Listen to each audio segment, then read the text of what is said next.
calling to this June 16, 2025 meeting of the Corsicana CISD Board of Trustees.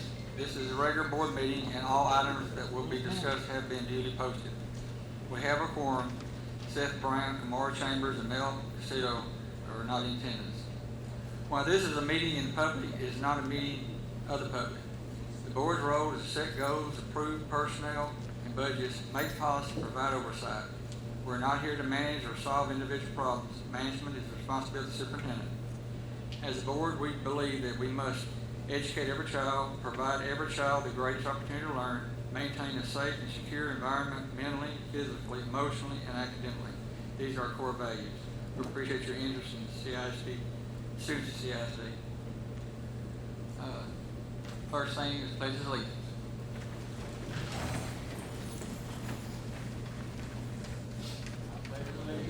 To the flag of the United States of America and to the republic for which it stands, one nation, under God, indivisible, with liberty and justice for all. On the Texas flag, I pledge allegiance to thee, Texas, one state, under God, one and indivisible.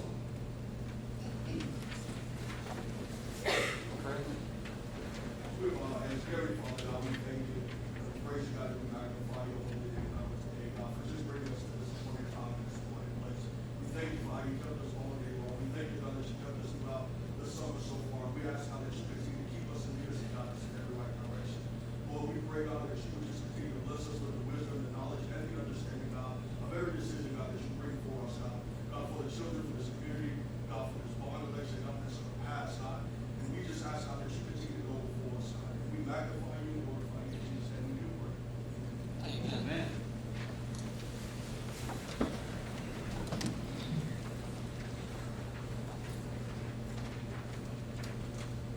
Mayor, do we have any audience for guests? Thank you. We'll now do the superintendent's report. Congratulations to baseball's Easton Autry. He is a junior for the Tigers, and he made first team Texas High Baseball Coaches Association All-State as third baseman. Easton had a .469 batting average with 5 home runs and 39 runs batted in. He will be a senior next year, and he is committed to the University of Texas. Here are a couple of reminders for July. District and campus offices will be closed June 30th through July 4th for the holiday, and our only board meeting in July is scheduled for Monday, July 14th. All right, thank you, Ms. Allen. Now we'll have the facility committee recommendation.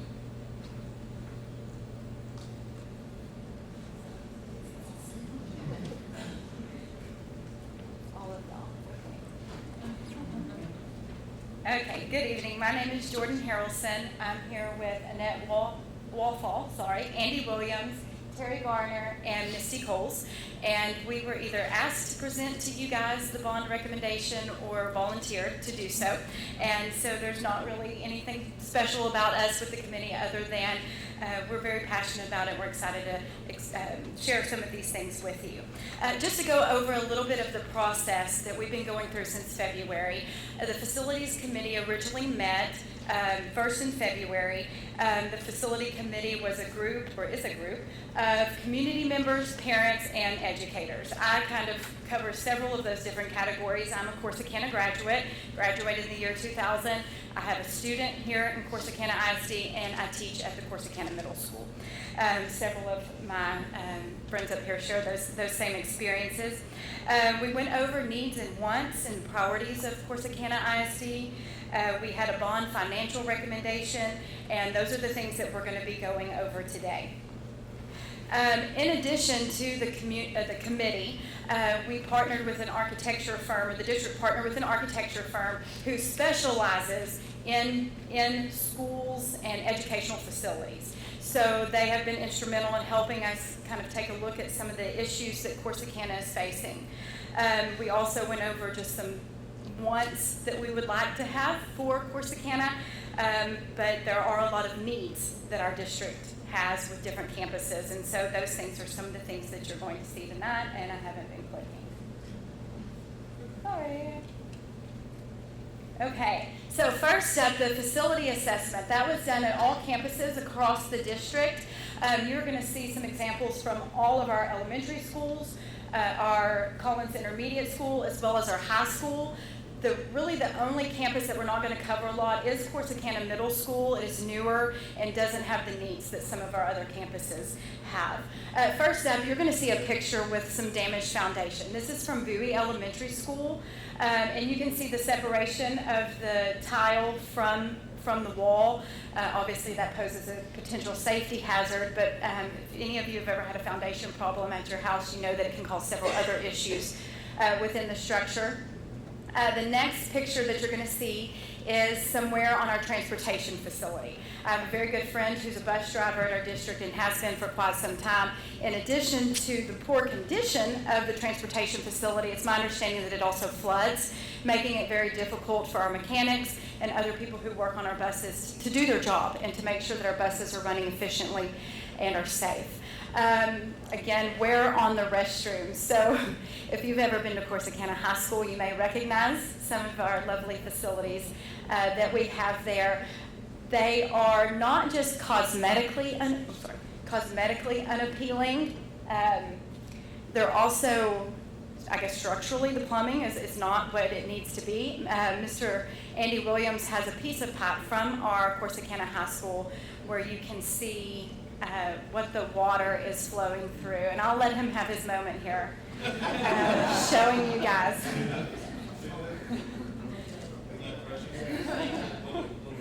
He's going to wash his hands after this, I promise. Y'all seen that? And if you,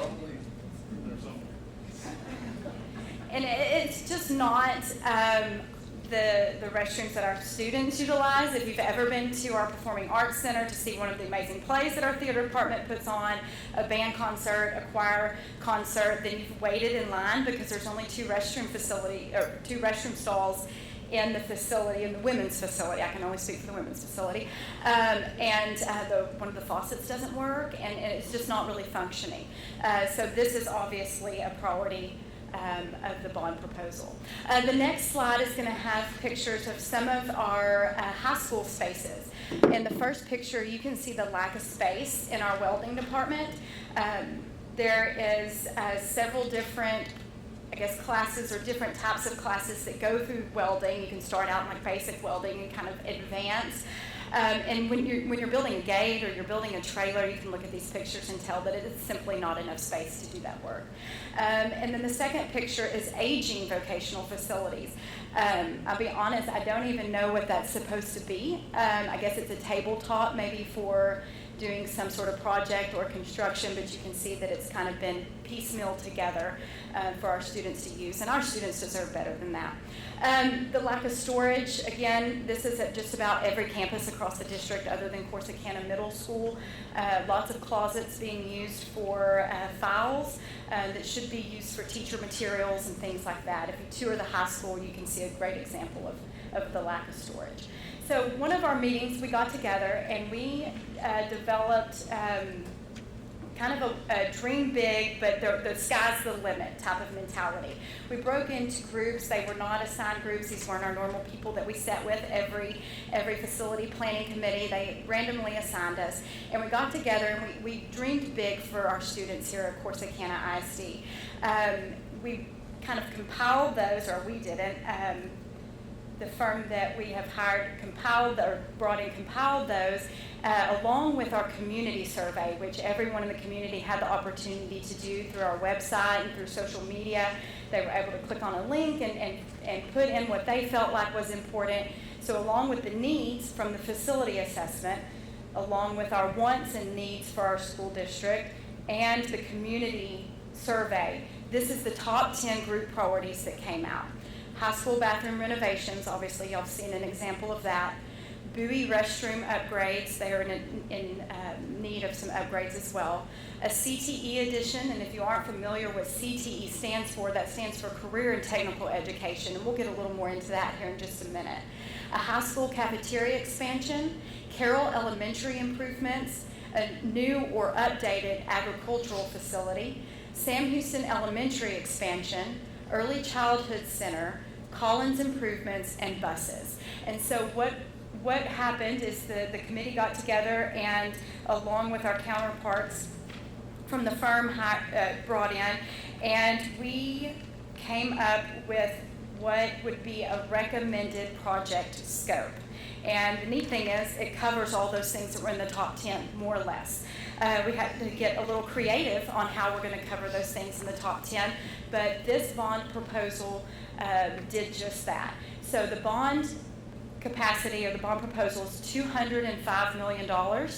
It has a 30-cent tax impact, and I'm going to let Mr. Williams get into the tax implications here in just a moment. He understands that a little better than I do.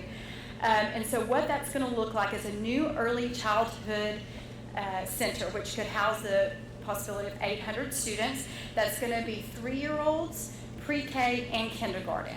So what that's going to do is going to solve several issues. It'll take about 200 students alone from Carroll Elementary and alleviate some of the crowding that they have there at Carroll, but it's also going to alleviate some of the crowding or getting to the point we're at capacity for some of the other elementary schools across the district. So the location of that has not been determined yet. There are some possibilities, and that's something that would be discussed further on down the road. The high school career and technical education edition would be included in this project. If you have a student who attends Corsicana High School, you know that career and technical education is the way right now. I'm honored to teach a career and technical education program or class at the middle school level, but in high school it's much more expansive, and they need the space to work. They need the space to do the things that are a part of that program. My son is in health sciences, and they do things like there's the possibility of having a phlebotomy certification. Those things can't be done in a standard classroom. We've already seen some of the welding and some of the vocational classrooms that are available. Again, you have culinary arts is a huge program at Corsicana High School with a lot of involvement, a lot of excitement. The students seem to really enjoy that program, but their facilities aren't adequate to learn the things they need to learn and to do the things they need to do safely as well. Again, there's even like a computer programming / e-games department, and it's so crowded that it's almost like walking into like a bedroom or a bedroom size with several computers and trying to have a sound booth and they have a little setup where they can record and do audio visual, and there's simply not the space. The Career and Technical Education Edition is going to allow for them to have the space to learn and to have those different programs. A really exciting thing here at Corsicana is we have a new fire program, and none of my children want to be firefighters, but I'm just so excited for our community that we have this opportunity at Corsicana High School for students to graduate at 18 years old from Corsicana High School prepared to be a firefighter in our community. And so I just think that's an amazing opportunity, but they need the space to do it, and they deserve the space to do that. High school kitchen and cafeteria expansion. So I'm honored to be a part of the FI program over at the high school, and I had not been in the commons area during lunch since 2000. And I went in there one day to say hi to Callahan because he was in there eating lunch during the time that I was leaving from DeFi. And I wanted to have a panic attack. Everyone is touching in the lunchroom. So I was explaining it to my husband, and I said, it would be like going to Cotton Patch, and everybody around you's chair is touching you, and your server can't get to you. That's how tight it is at the Corsicana High School. And I think it's that way for A, B, and C lunch. I don't think any lunch is alleviated from those issues.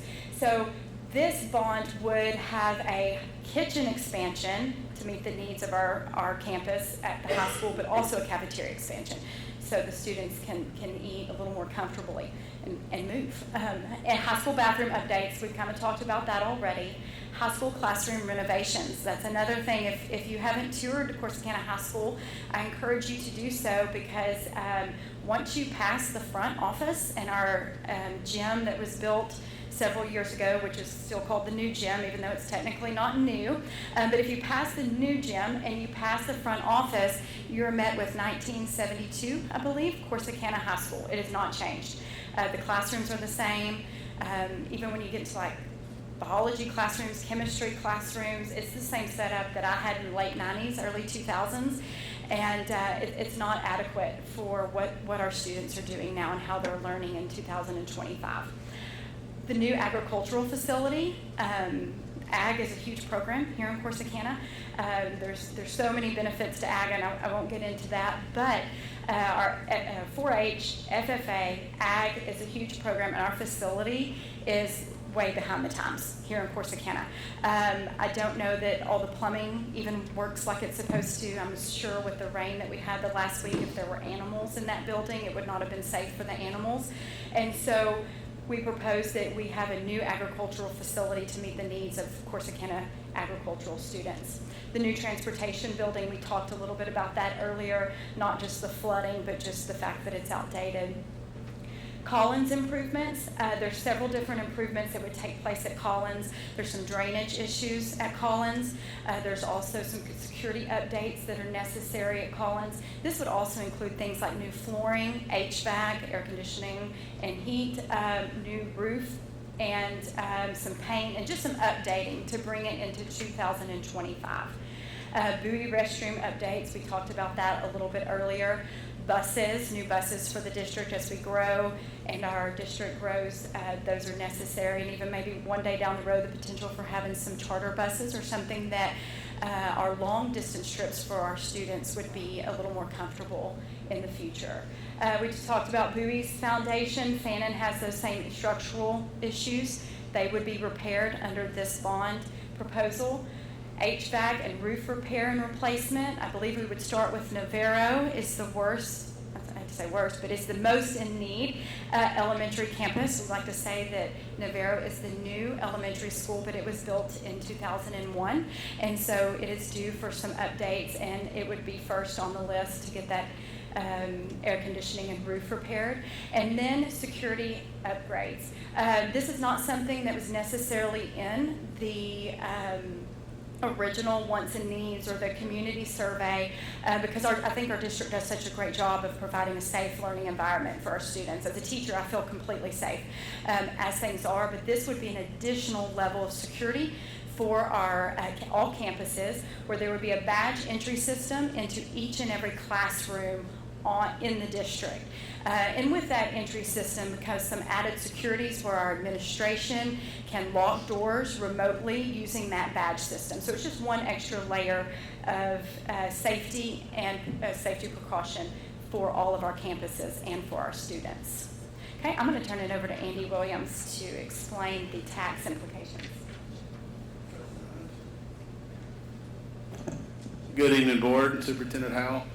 My name is Andy Williams. A lot of you know me. Been here for 46 years. I have two children in Corsicana ISD. One is going into the 4th grade at Bowie, which you see on the list for some possible upgrades. And then you know the next year she'll be going to Collins Intermediate. Hopefully we can get some upgrades. I went to the middle school at Collins Intermediate a long time ago. I even went to my freshman year of high school at Collins Intermediate because there wasn't enough space at the high school for 9th graders. I don't know if you knew that. In 1994-ish, 3 or 4. Yeah, so this is much needed. I was going to go over a couple things before I went over this, because this is probably 30 seconds worth of information. We're at $205 million on a possible bond to fix our schools that our kids, my kids, your kids go to every day. Got a kid going into the high school right now as a freshman. Thankfully, there's a little bit more space there than when I was there, but there's not enough space. We started out over $500 million of everything that we need. So we had to narrow it down to what we want. What can we afford? Taxes is where the affording comes into play. Remember, the high school was built in 1970. That's where a lot of the money's supposedly going to go if we can get this done. That's where it's going to go. Remember, we have not enough space. Your values in your school district, your city, wherever you live, is driven by the local market. I'm a real estate appraiser for the Texas Comptroller's Office. I perform what they call the property value study every year. I know you know what that is. I am trying my best to make sure that the schools get as much funding as possible. I do that 40, 50 hours a week, so I understand the real estate market. I understand the tax side of it a little bit because I worked at the appraisal district for 10 years. So your values are driven by your local market. I say that because The stronger your market is, the more people come here. The more people come here, where are you going to put their kids? There's not enough space. That was my spiel on that. Talk about tax rates. This bond increase, if it passes, does not affect your maintenance and operations budget. It only affects your INS, your interest and sinking. This does not affect your daily operational budget. On a 30.24 tax increase, that's on a value of per $100 in taxable or market value of your property. So, we got a clicker here, I forgot. How do you work this thing? Which button is it? That one, okay. Oh gosh, go back. If you look here, I'm not sure what the median home value is in Corsicana ISD, but I'm assuming $250,000, $300,000, probably $275,000. I don't get to study Corsicana because I used to work here. On a $300,000 house, you're talking a tax increase of a whopping $483 a year. That's $40 a month. That's $1.32 out of your pocket every day. How many of us can say we go to Whataburger? I spend $57 every time I go to Whataburger because I feed 5 people. That's one trip a month. That's one trip a month for you ladies or gentlemen who go to Starbucks. Maybe twice. That's it. And you're talking about our kids are the ones that are going to be affected if this doesn't happen. You're over 65 people. Anybody who has a homestead and over 65. Any value increases, any taxes, or any tax rate increases do not affect your over 65 citizens on their homestead property. Their value can go from $300,000 to $500,000. Their Corsicana ISD taxes, even if the tax rate increases, does not go up. They can't control the market. They can control their age because they're over 65. Unfortunately, any market value changes based on your real estate market does not affect your city or your Navarro College tax, but that has nothing to do with us. I'm just letting you know that those over 65 people would only be affected on their homestead by the city and college. It's a local option exemption. It means that your local entity has the option to freeze that tax rate or that tax or that ceiling on that property. Homestead only. Just wanted you to know that. What else do we have here? I put city and college. You're over 65 people, back to them. We have to get them to vote because their grandkids are going to be affected by this. I think if we get out and educate our over 65 people, get them out of the house, drive a bus, get them to the voting booths because their taxes aren't going to be affected on their homestead property. It doesn't affect their rental properties and things like that. I understand it affects their rent values or their tenants, but overall their grandkids should be first in mind. And that's what this is going to affect. You saw the pipe. I don't know what that stuff is inside, but I'm not touching it. The high school was built in 1970. I went through it in 1995, 6, and 7, and it's still the same place it was. Ethan and I were going through there the other day, and he said, or Elizabeth, and we were talking about the size of the high school. And I counted those wings. I think there's 6 hallways. When I went to school there, when Stephanie went to school there were 4. After I graduated, they added another one. I think after Allison, my wife, graduated, they added another one. 6 hallways isn't enough. You see where this is going. The market's only going up. I study it every day. The more the market, the more sales, the more people come here. Their kids have to have somewhere to go, somewhere reliable, somewhere safe. Remember, $1.32 a day on a $300,000 house. If you don't have a $300,000 house, if it's less than that, guess what? It's less than $1.32 a day. That's all I have. Who wants to do the next steps?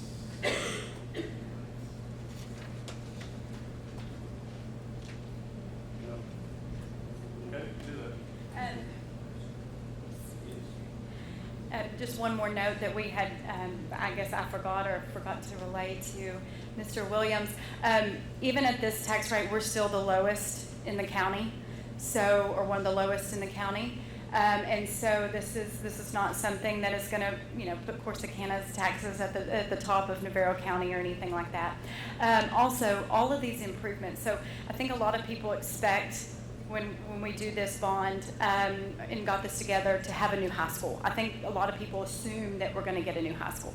And when you looked at the price, there was just no way, not with all the needs of our other campuses and in the school district. But what this bond will do and these improvements will do is add about 20 to 25 years to the life of the high school. And so when we pass this bond, or if this bond passes, we can get another 20 to 25 years, and it'll be several years before we can do another bond, 7 to 10 years before we could even do another bond to address any additional issues. So this bond proposal that we brought before you guys today is the most all-encompassing, meeting the needs of the students, the children here in Corsicana, with having the most far-reaching impact on as many students as possible. And so does anyone have any questions? Okay. I just want to say thank you to everyone that's been in these facility meetings who have given their time and their input, because it's important. It's important that our community be involved in this and seeing and identifying what we need and what our kids need.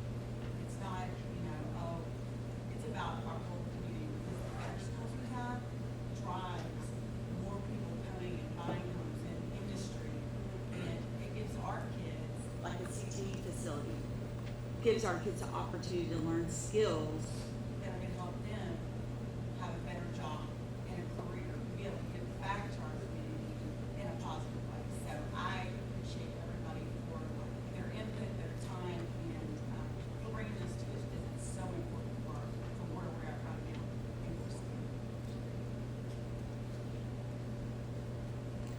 And I'll say ditto on that. Thank y'all very much for all the time you put into this. Thank you. Yes, we don't have questions in the audience.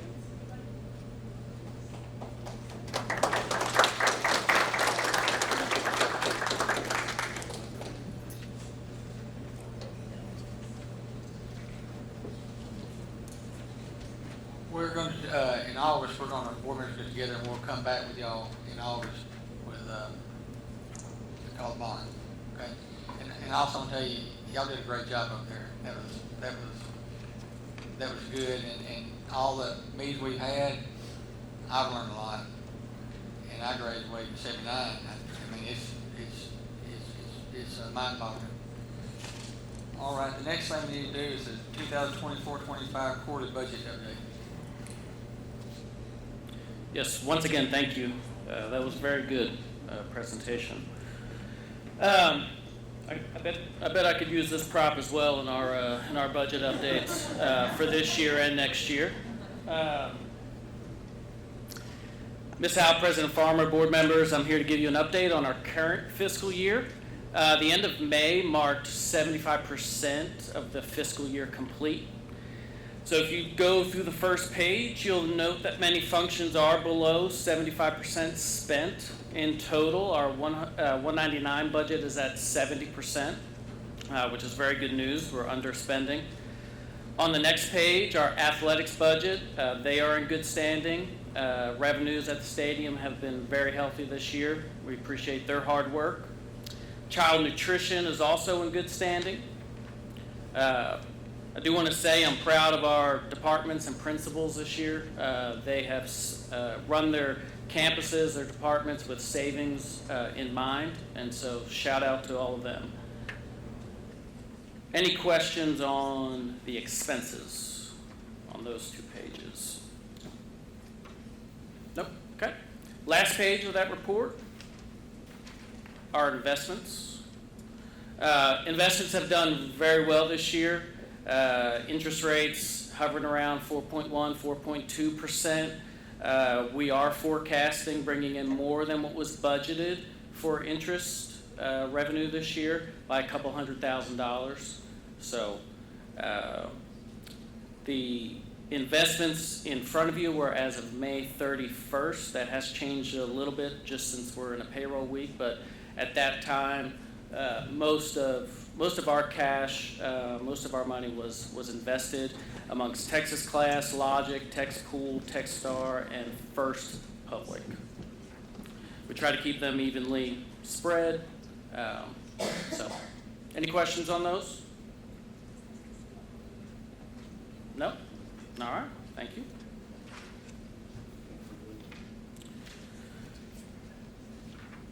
All right, next year's budget, I'm just here to give you a summary.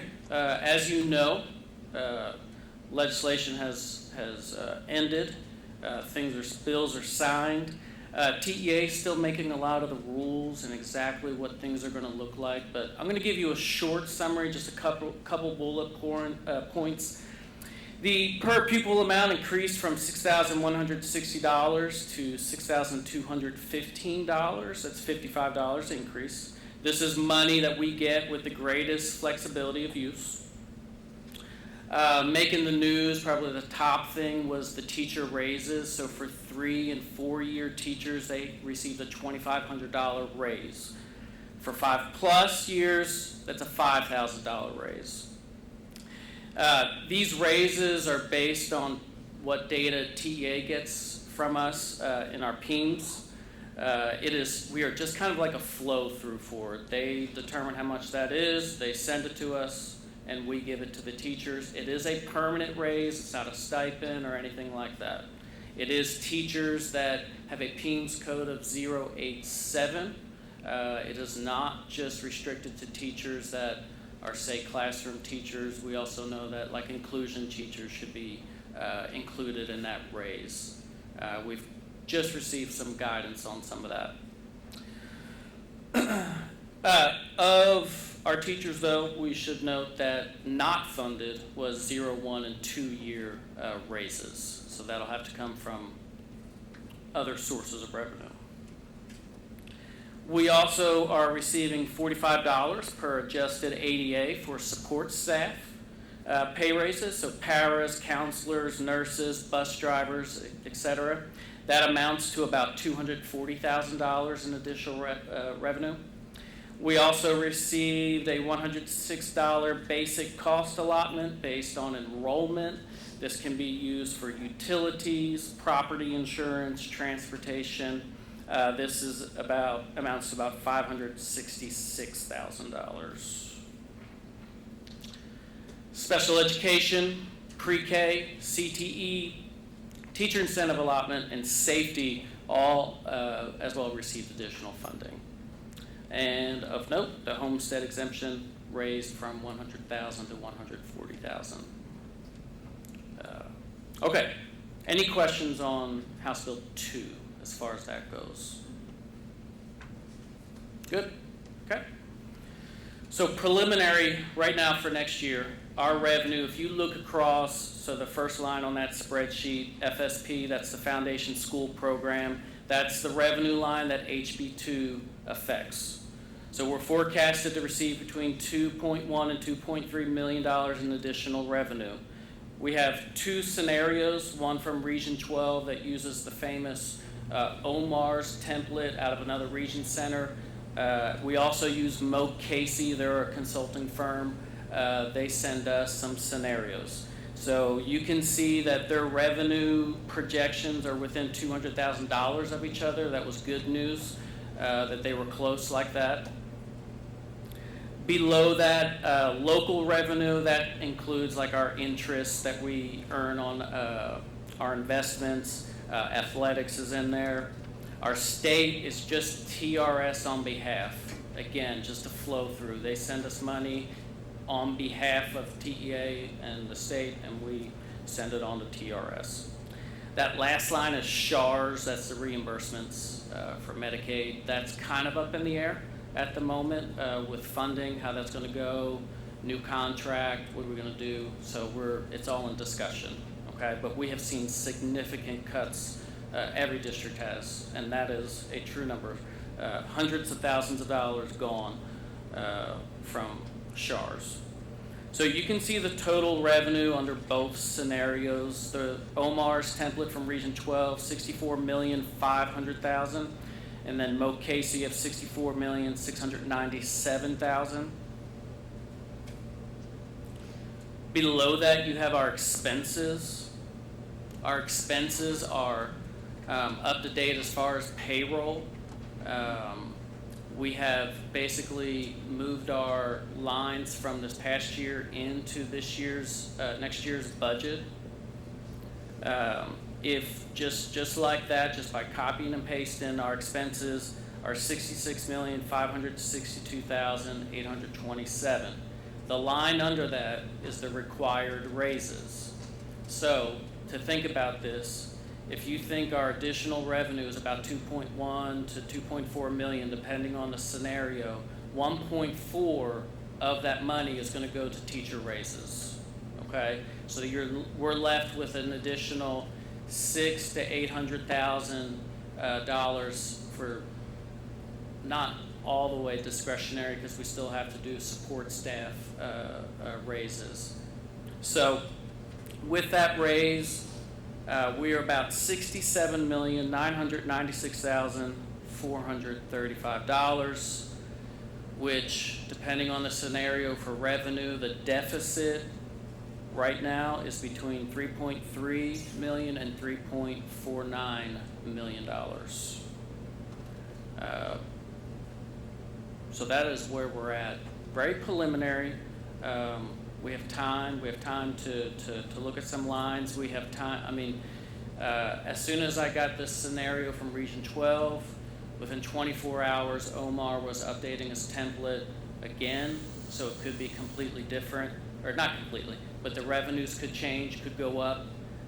What we saw in the difference in scenarios was how much money was going towards the raise. So Mo Casey had a little bit less, which means we were left with a little bit more discretionary money, where Region 12, who has better PEMS data from us, they had a little bit more money going towards the raises, figuring they knew more about which teachers were supposed to get those raises. So, like I said, very preliminary.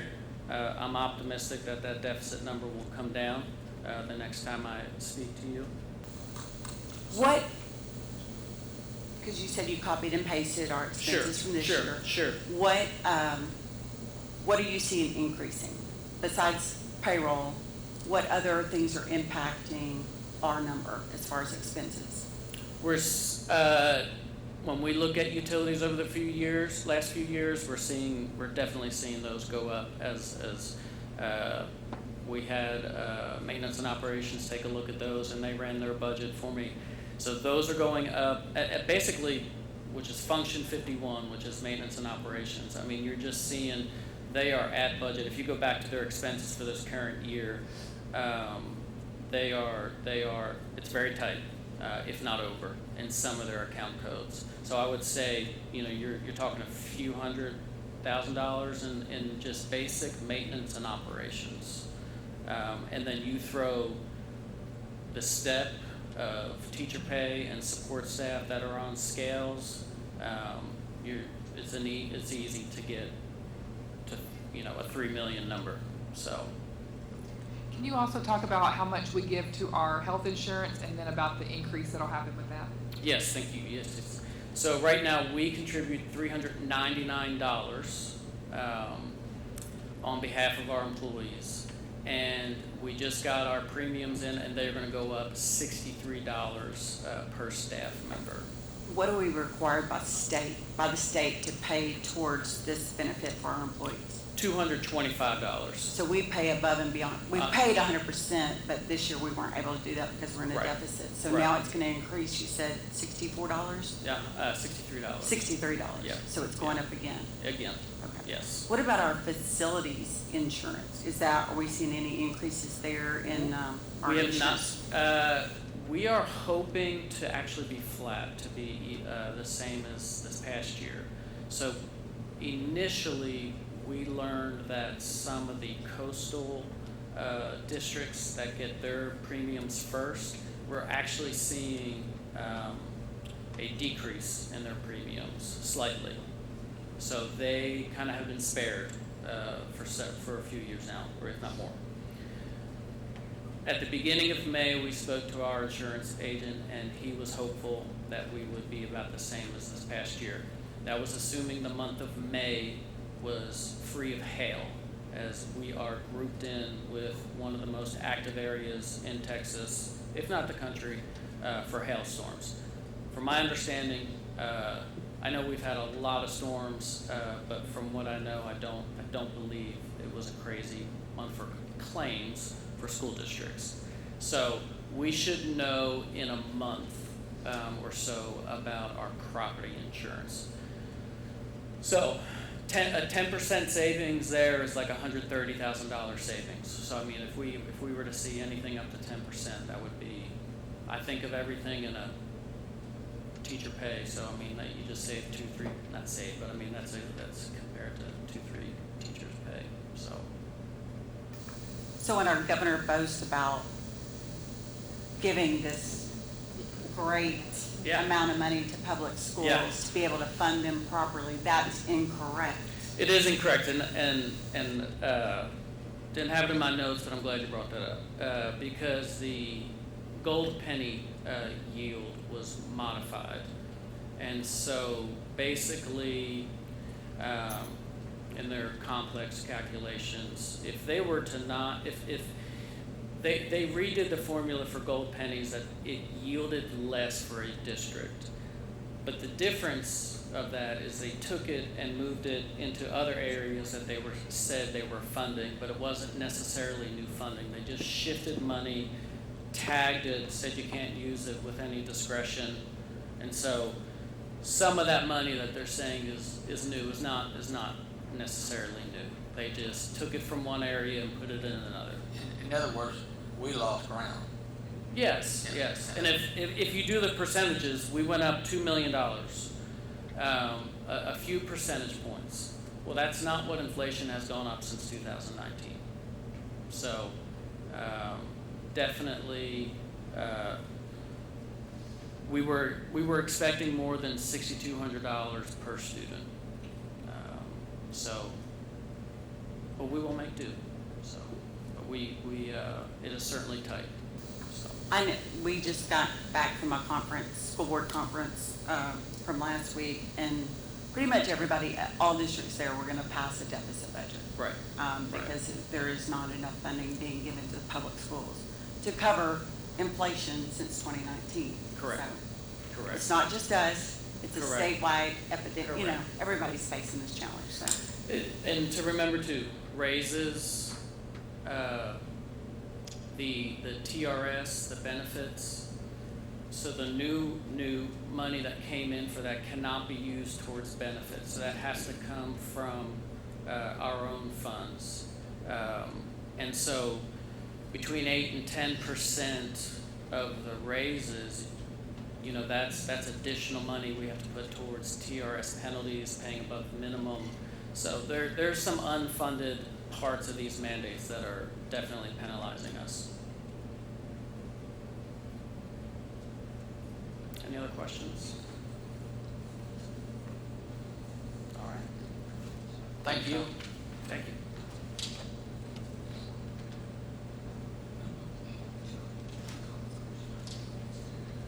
All right, the next thing is college scholarship update, Jerry.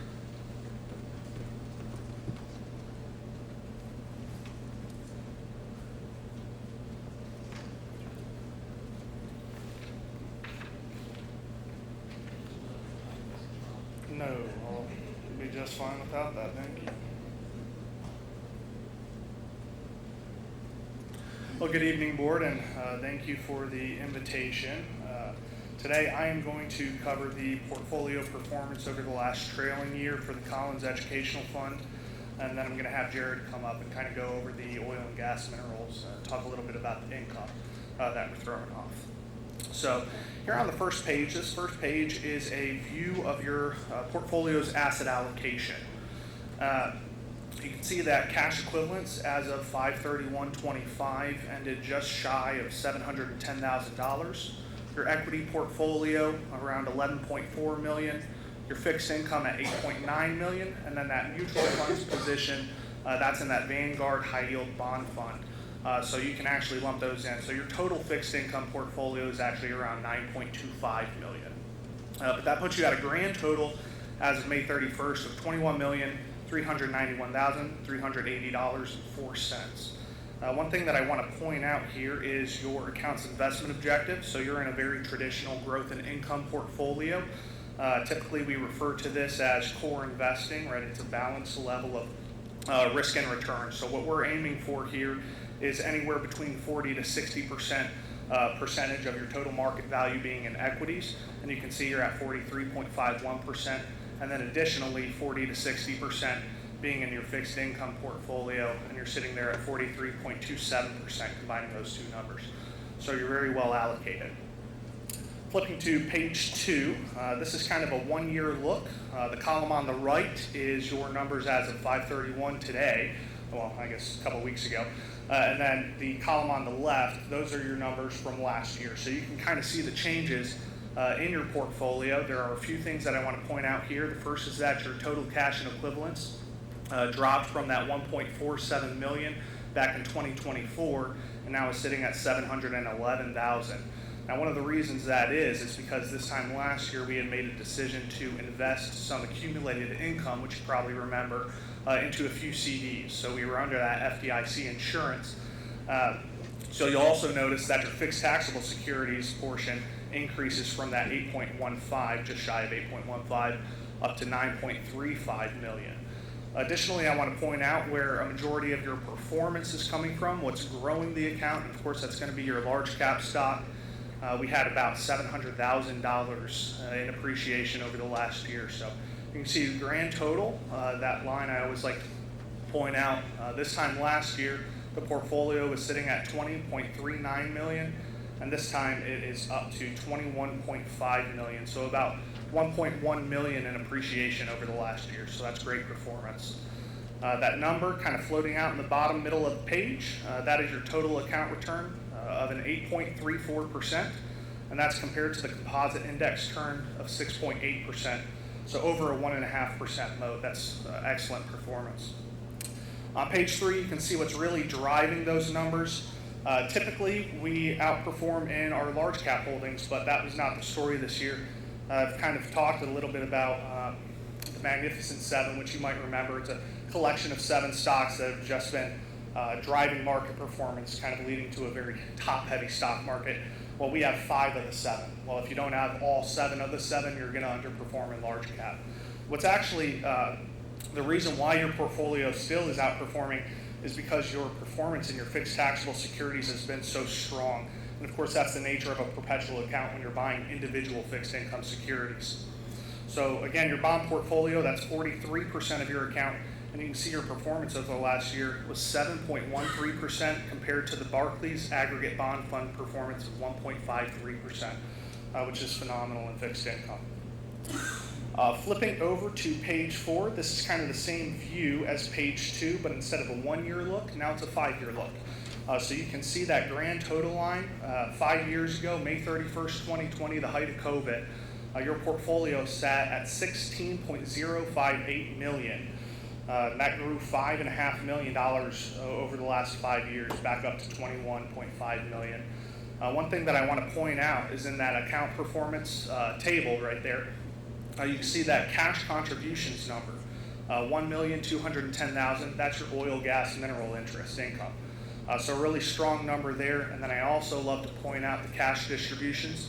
That's what we paid out in scholarships. Now that number is $2.9 million over the last 5 years.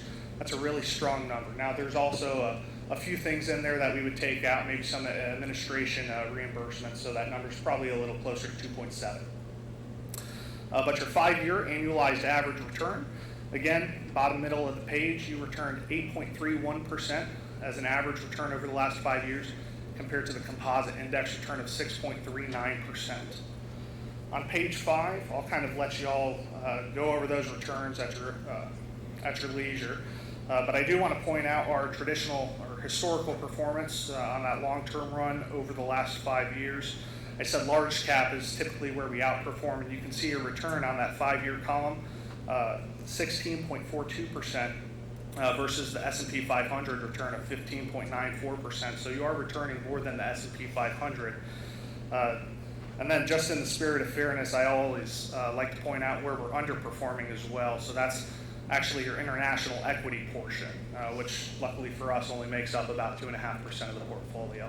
But still pretty solid returns at 7.64%. Pages 6 through 13 include all of your portfolio holdings. Feel free to look over that as well, but I'm actually going to jump to page 14 just to talk a little bit about those CDs that we purchased this time last year. So those CDs, if everyone joins me on page 14, those CDs, they actually mature on Friday. So I always like to give you a little bit of information as to how that decision panned out. Those CDs actually produced an additional $32,000 in income. Now money market still would have provided some income, but you actually provided $8.2 thousand more than money market would have provided. So that pays for an entire semester of a Collins scholarship, right? That's a phenomenal decision that we made.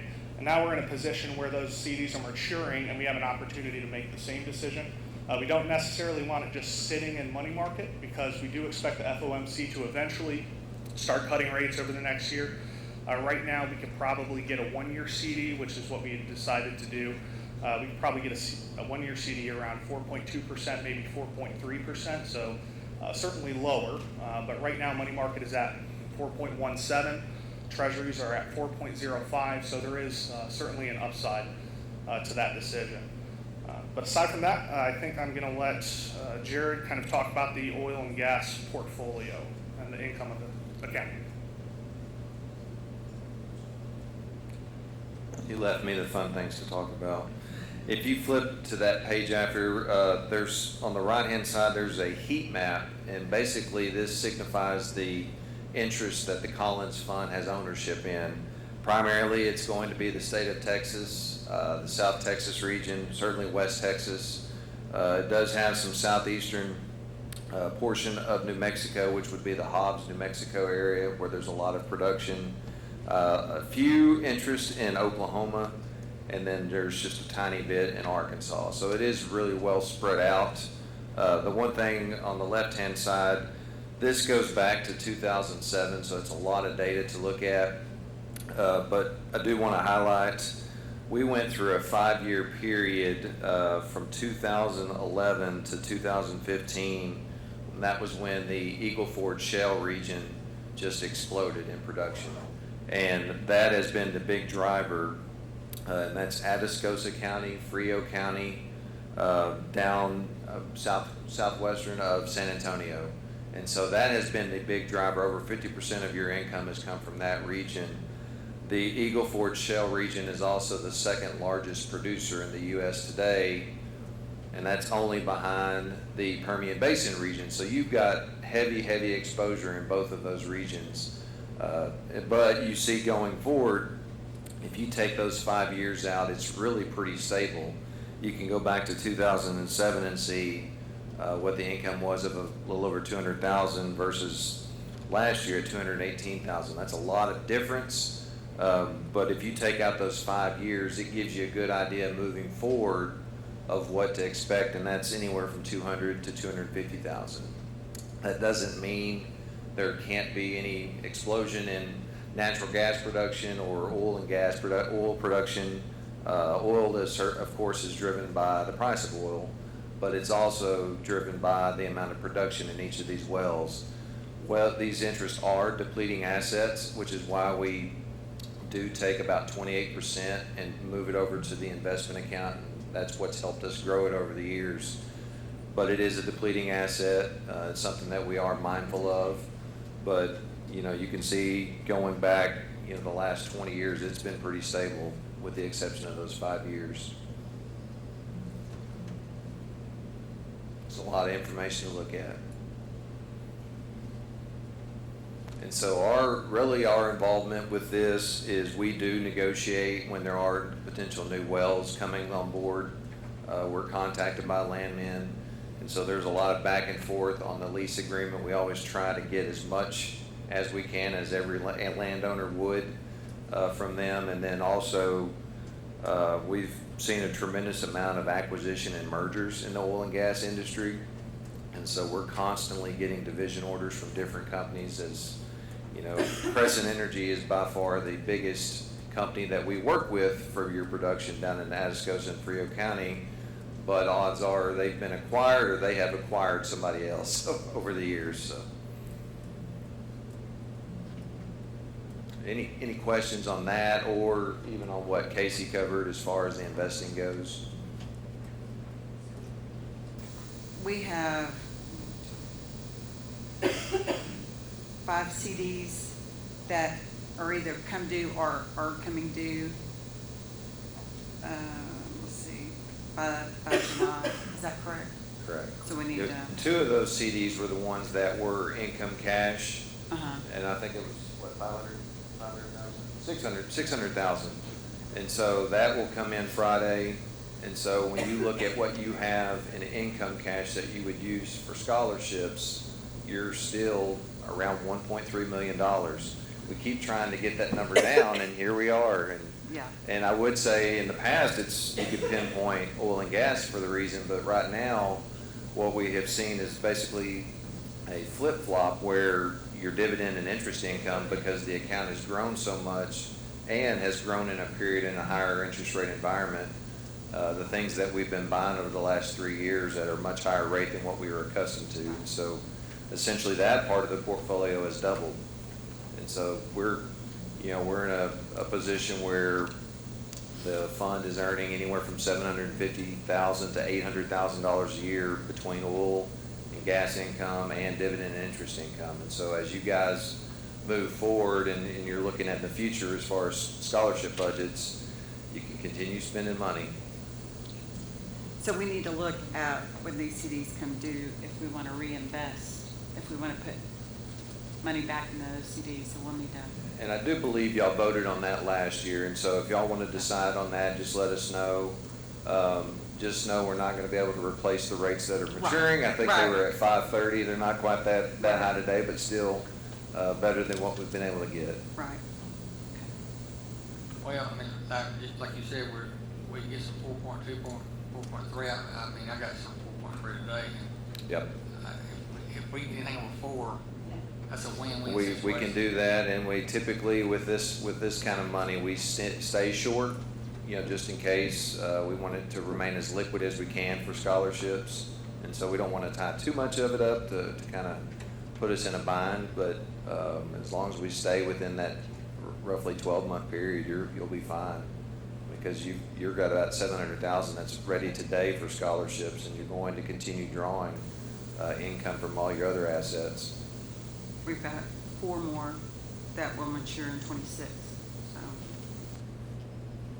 And some of those CDs are principal-made investments, and so what we typically do with those is we will let those mature and then we'll reinvest them, whether it's a CD or a treasury or a government bond of some sort.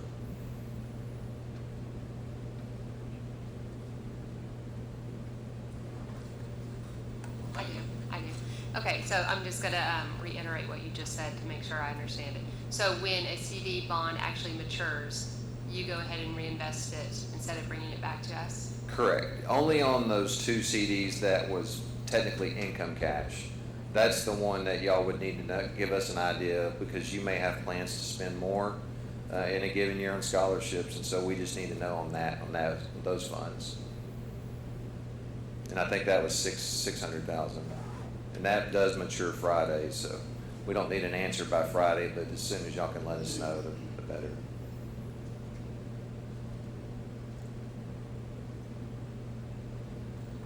All right, thank you. Appreciate it, man. Thank you. Great job.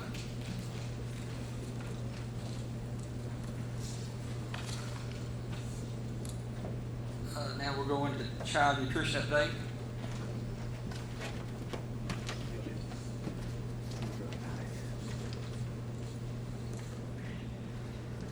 Good evening, everyone. I don't know.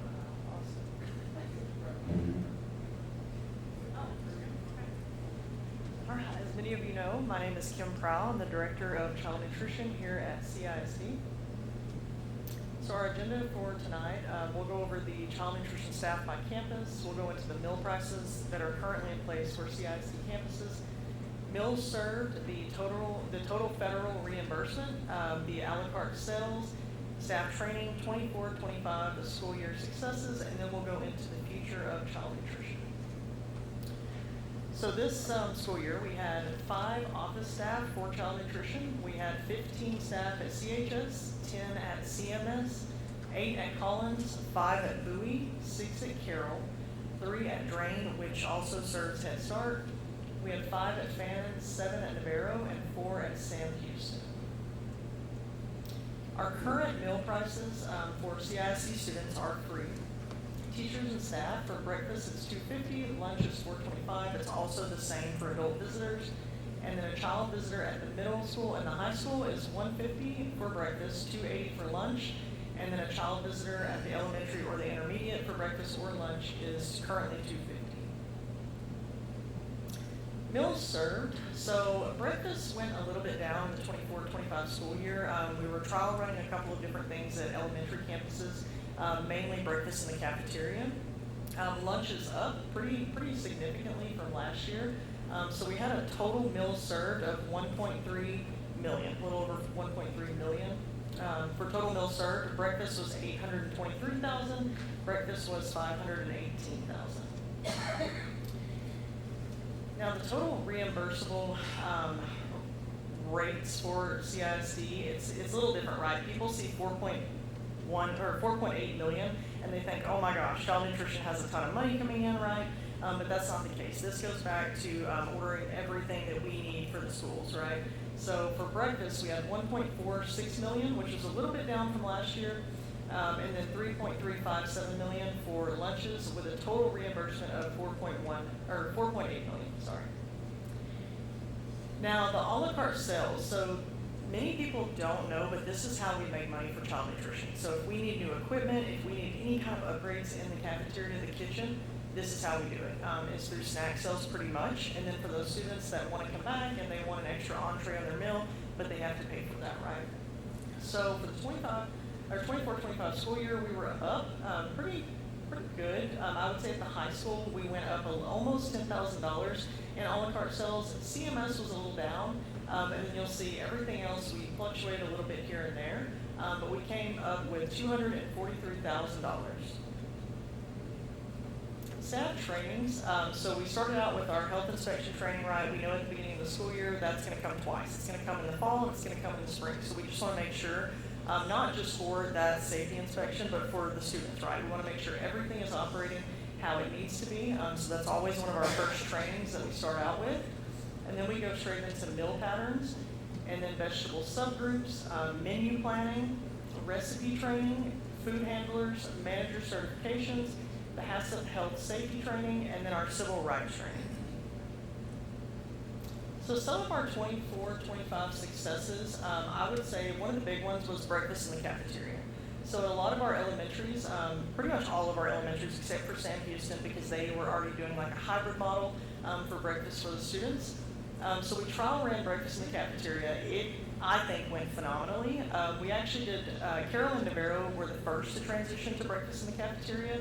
And then Fannin and Bowie, actually, they did a trial run the last 2 weeks of school, which went really well. Fannin is a little tight on space, right? I think that's why we're all here tonight. We're talking about space at the campuses. The cafeteria is very small. Ms. White, the principal there, did a fantastic job working with us, making sure that the students could eat in there. And what we did was we trial ran 4th grade. So it's kind of like, hey, we're going to Collins next year. We're going to get excited, get ready, right? So that's kind of how we spun it to those parents and those students. And one of the big reasons why we did this is the sheer volume of waste that we were seeing with breakfast in the classroom. It's pretty sad, right? Like we would get back hundreds of milks per day. We would have to throw away just dozens and dozens of breakfast cereals, things like that, right? Because once it's past the point of sale, we can't necessarily accept it back, especially on those hot food items, milk, right? It was just 10. So with that, one of the great things that came out of this is we were able to create a share station at the elementary campuses. And you can see there's a list of approved food items and then an unapproved food items list. And this is actually a visual that we have on those share tables for the students, right? So if a student comes in, they get their breakfast and they say, well, you know, or their lunch, and they say, I don't really want my cereal today, but I want my banana, right? They can go and put their cereal in that share table bucket, meaning that any other student that is hungry, maybe they want to take a snack home after school, they can come by and grab anything out of there that they wish.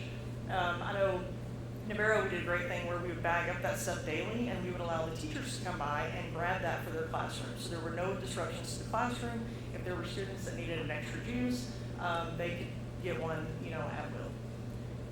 And then, it helps with the overall food quality and safety, right? Because you're sending this food out in breakfast bags. A breakfast pizza in a breakfast bag with 20 other, it's not very appealing by the time it gets to the student, right? So a couple of great things that came out of that, increased student engagement. So while you did see those numbers fluctuate a little bit, that's not necessarily indicative of less students eating. So, and then menu enhancements. So what we did was we actually took a lot of student feedback. We talked to various teachers, cafeteria members, right? Just students as they came through. What do you like? What do you not like? And we removed as needed, and we added as needed as well. And then we also have increased our smart snack options, which if you go back to that a la carte sales, that's how we make our money, so we can find that balance, right? With the healthy lunches and breakfast for kids, but then they also have options for snacks as well. And they're all smart snack approved, meaning they have to meet certain criteria to be offered.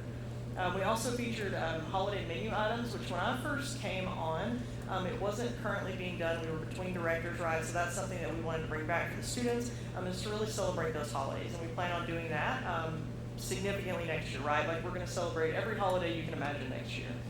And then that also helped us reduce waste by up to roughly 40% for breakfast and lunch, was getting rid of some of those things the students didn't like and adding more of what they liked. And then we were able to offer more fresh fruits and veggies with that, and less canned fruit, things like that. Okay. And then this is really exciting. So not a lot of people know about this. JP knows about this. Mr. Tidwell at the high school knows about this. But we're actually going to, and I'm going to jump right into the main thing that I think is exciting, and then we'll go through some of the other stuff. But we're actually creating a snack store at the CHS, right? We'll offer a variety of snacks. It's not just going to be junk, things like that. We're going to offer fruit parfaits, all kinds of stuff for the students there. And we're actually going to redirect that in the bistro that stands alone out in the cafeteria.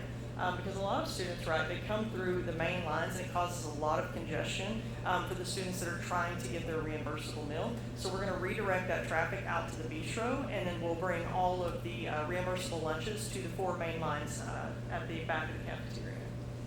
A lot of people excited about that. I've mentioned that to students here and there, teachers here and there, and everyone's pretty excited about that as well. And obviously, we're just going to keep trying to increase the food quality, the menu. We're going to incorporate more culturally diverse meals, right? I know we had an event, a shack meeting here. I had a parent approach me, and she said, hey, what are we doing for those kids that are celebrating Lent, right? Like they're coming in, this is that age that they do it at, and that wasn't something that I had thought about at the time, and me and her had a wonderful conversation about it. So that is something that we're going to incorporate next year and make sure, and she said, her son's a football guy, and he's hungry through the day, and so we're going to make sure that we incorporate things like that in the next school year as well, and really making sure that we're inclusive to all of those students. We're going to continue partnering with food vendors to test new items and ensure food quality. I actually have a food vendor coming down, not next week, not the following week, but the following week, to just show some new menu items. And what they'll do is they'll bring them to Drain, we'll test them, and then what we would do is do a sample testing probably at the beginning of the school year with students from each campus, see what they think, get their feedback, and then that will help us roll out some of those new menu items. And then we're going to continue to reduce the added sugars and sodium. A couple of things that have come up recently is that the state of Texas is banning all food dyes in food. So that is something that we're currently working with our vendors on. Any vendor that's currently in place, they're not making them do that this school year, but everything has to be fully replaced by the following school year, right? That would cause a pretty big disruption to the supply chain. So that is something that we will be working over the next school year to do, is to remove any kind of dyes from food. And with our ice cream vendors and things like that, we've already started talking to them. We're making sure that we're not ordering those certain ice creams, the cereals, things like that. That takes time. So student engagement and education, we're going to continue those student taste testings, increase visual nutritional signage, continue doing student surveys, and monitor and assess student satisfaction. And then we will continue to increase staff training just to ensure that all of the staff is up to par on the exciting things that are happening in child nutrition. I think something changes every other week. I'll get an email from TDA and it's something new, it's something that they're implementing. So we're just making sure that our entire staff is all caught up on that as well. So that's it, and I will turn it over for questions. How about it? Doing a great job, thank All right, you. thank you. Thank you. Okay, the next thing is bank bid depository.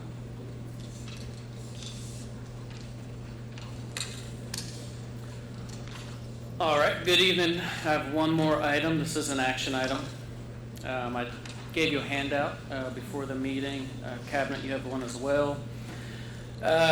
This is our, we needed a new contract for our bank depository.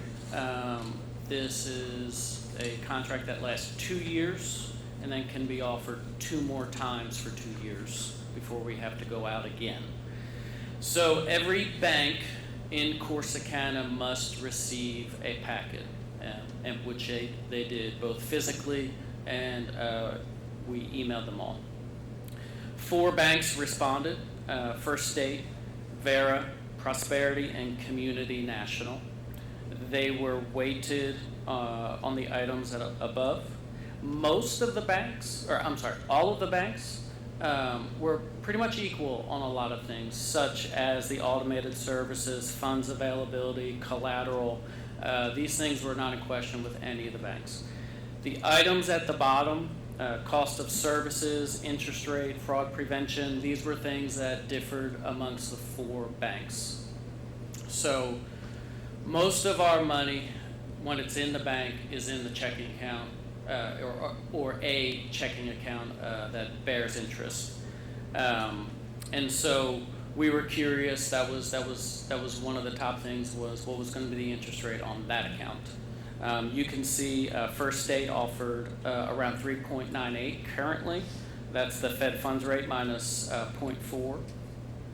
Vera is a similar formula, except Fed funds rate minus 1, and they are at 3.5. Prosperity sat at 1.15, and then Community, their checking account was going to be the same as their money market rate, which was 3.3. You also notice while First State had the highest interest rate, they required a minimum of $5 million in their checking account, or it was going to be a $500 fee. We do not keep $5 million in the bank account, so that could have been up to $6,000 we would have lost in fees. So while they had the highest interest rate, that fee negated that. It's also good to know that for purposes of this proposal, for this contract, this is the bank where our money is deposited. This is where the bank where our money, we cut our checks from. That's it. That's all we're talking about. It's not the bank does not have to be a one-stop shop for every service. We're only concerned with depositing money and the money leaving on checks.